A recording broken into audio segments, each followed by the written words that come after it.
Kirby Air Ride City Trial is one of the greatest party game experiences of all time. I'm not mincing words here. This mode stands toe-to-toe with the greatest couch party games, right up there with Smash Brothers, Monkey Target, and yes, Mario Kart. But what is it about City Trial that makes it so good? Well, I think that City Trial is the perfect case study of two important aspects of a great party game: accessibility and replayability. One of the most important aspects to consider when creating a party game is ensuring that anybody can pick up a controller, understand what exactly is going on, and connect with the game fairly quickly. I think games like Wii Sports and Mario Kart excel at this, and if you spent any time playing games with folks who have never played video games before, you've probably witnessed this firsthand. Wii Sports became a staple in households worldwide thanks to its ability to bundle simple controls with polished, satisfying minigames that anybody could look at and intuitively understand how to play. Mario Kart is a little more complex, what with all the buttons and drifting and whatnot, but the controls are actually really simple to explain and easy to understand for beginners, so they can get started really easily.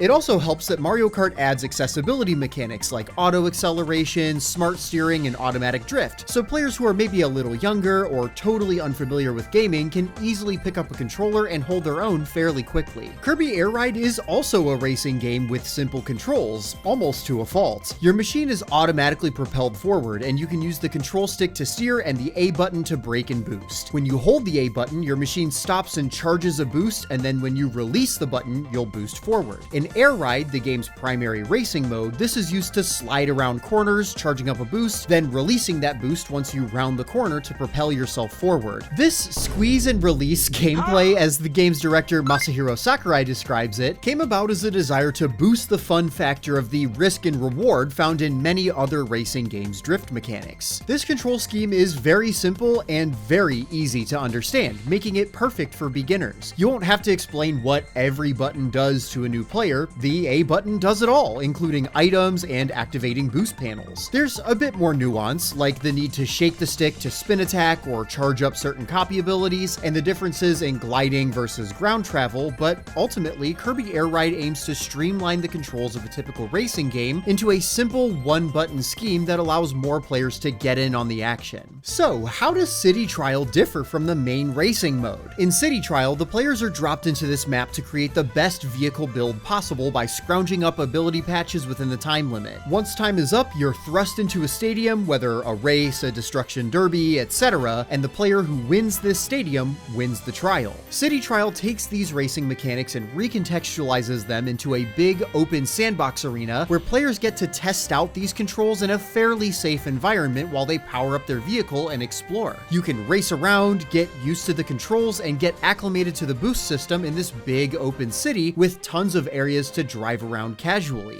While it might be easy to get demoralized watching everybody else zoom past you in an instant in Air Ride or Mario Kart, City Trial gives you the space to practice this boosting control scheme at your own pace while you explore and find items. So by the time the trial comes, even the newest players will have a strong grasp on the controls before they're thrust into a race. This mode also gives you the ability to test out the game's lineup of vehicles in a safe environment as well and find out what works best for you. Kirby Air Ride has a diverse set of machines that each engage with the game's mechanics in vastly different ways, and they drastically change the way that you engage with each course. Some machines are better in the air than on the ground, some need to be charged up, and some can't even steer at all. So you must get acquainted with your ride before you take it into battle, and City Trial gives you the opportunity to get your bearings. The cool thing about City Trial is that it allows you to hop on and off your vehicle at your leisure. So if you hop on the Wagon Star, take it for a test drive, and don't like that it cannot charge a boost, you can hop off of it once you see something that interests you. This gives a new player the flexibility to test out the game's many vehicles and find something that works for them all before the big race or trial begins, so they feel more equipped to take on that big challenge because they've had enough time with their machine to get acclimated to its benefits and quirks. Another aspect about City Trial that I think makes it beginner friendly is the design of the city itself.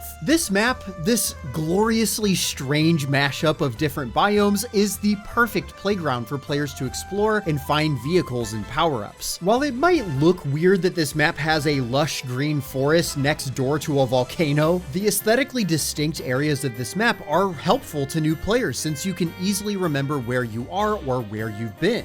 The map is dense and interconnected as well. Many of the different areas of the map have connecting rails or underground areas or rushing rivers that connect you to other parts. So you can find yourself on the complete other side of the map or even at the very top of it just by exploring and finding alternate routes. This also allows players to choose to play as defensively or aggressively as they'd like. If you want to mind your own business, build your machine in peace, and not really interact with the other players, the map is large and layered enough so you can duck into different areas and avoid drawing your friend's ire. However, you're never safe from oncoming hazards.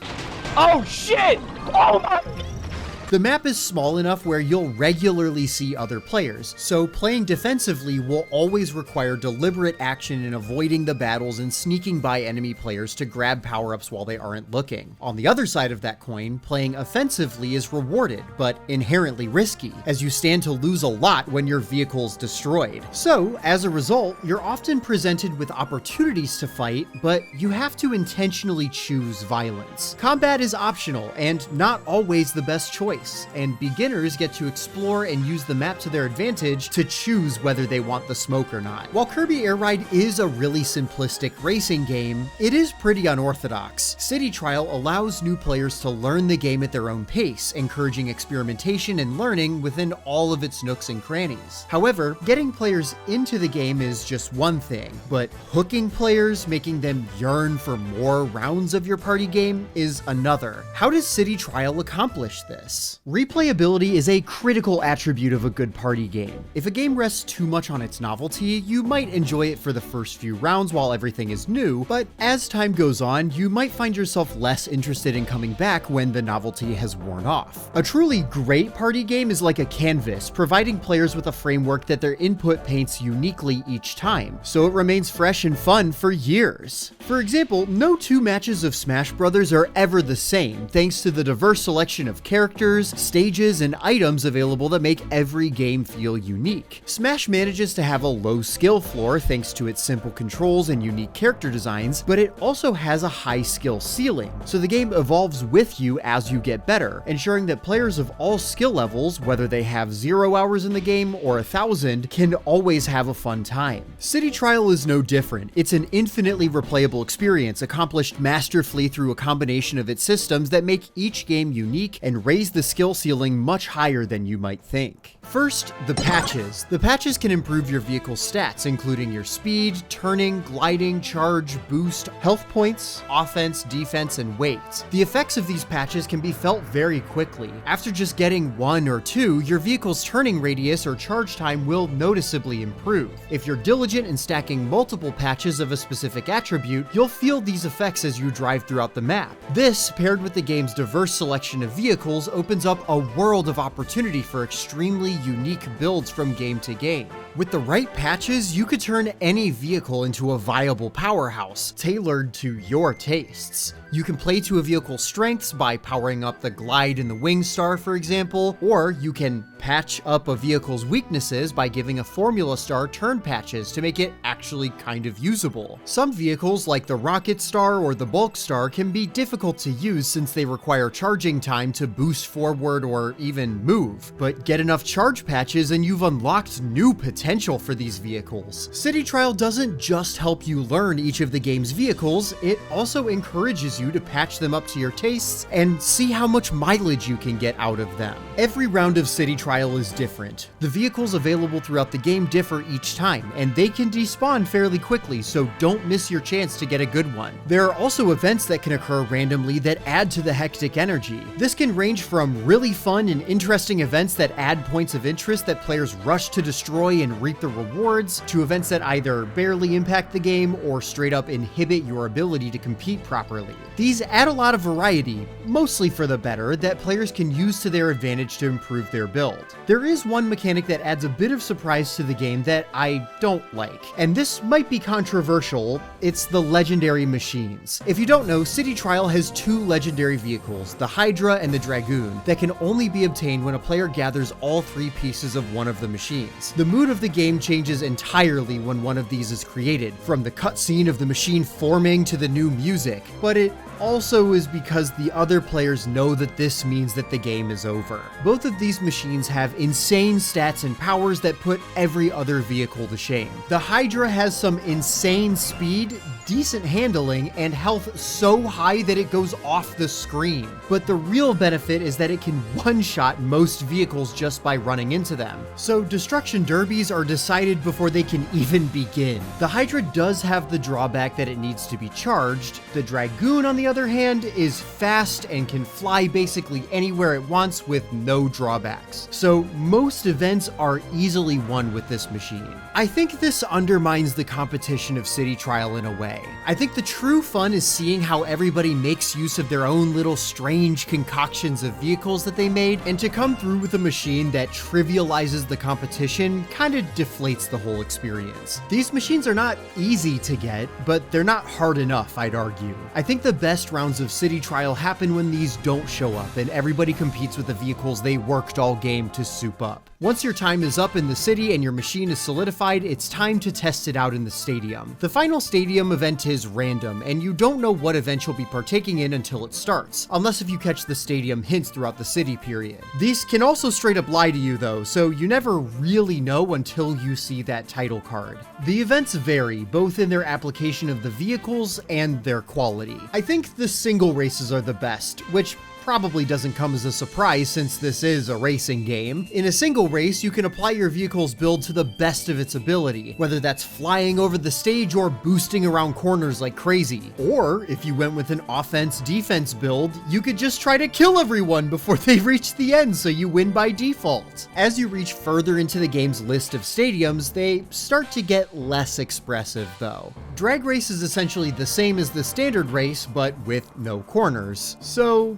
kind of just eliminating the thing that makes Kirby Air Ride fun. Cornering is kind of this game's whole thing, which is why the best maps wrap around and double back on themselves like some headphones you left in your pocket. Smoothing out those edges into a straight track kind of misses the point of Air Ride and just makes this a test of top speed.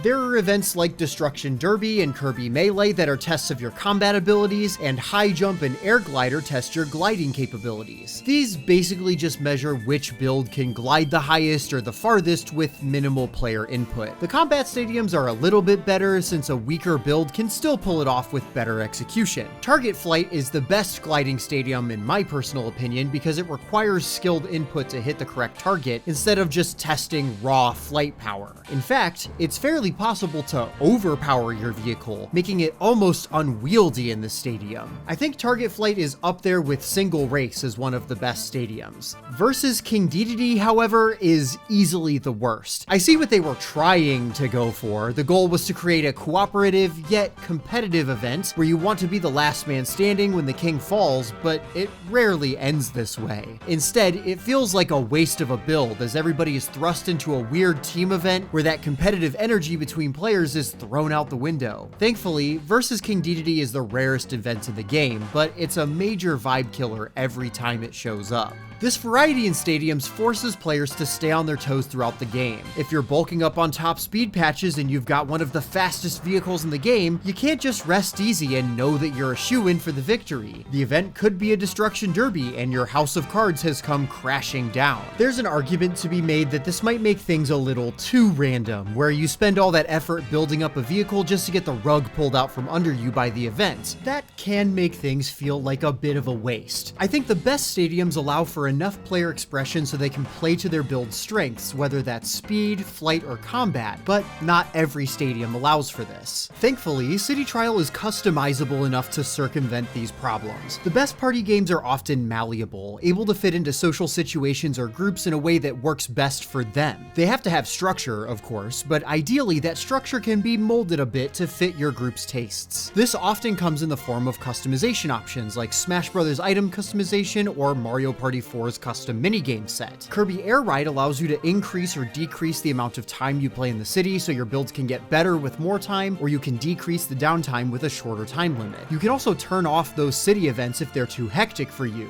And, most importantly in my opinion, you can can pick a specific stadium to play at the end of the round. Picking a specific stadium changes the game because now everybody knows what they need to build towards throughout the entire city portion. If you know a single race is coming up, you can all build a machine that works best for that mission, and the competition might be a lot fiercer. Instead of encouraging an all-around build that can succeed at everything, you can focus on building towards what works best for that one stadium, and that might work better for some groups. I also think that City Trial is really conducive to making your own fun through house rules as well. Because City Trial is so open-ended, its format allows for unique rule sets or challenge runs that can make things a little bit more fun. Something my friends and I have done before are simple rules like banning legendary vehicles to maintain the spirit of competition. Another fun one is trying a round where everyone has to remain on the compact star and power that up, seeing how everybody fares by just utilizing the patches. I don't think that any set of house rules will ever beat the variety of the game's full capabilities, but I do think that this flexibility is a strong attribute that makes City Trial very replayable. City Trial is a great example of how to create a party game that is easy to get into but tough to put down. It manages to create a low skill floor but also boast a high skill ceiling that manages to scale with you as you replay.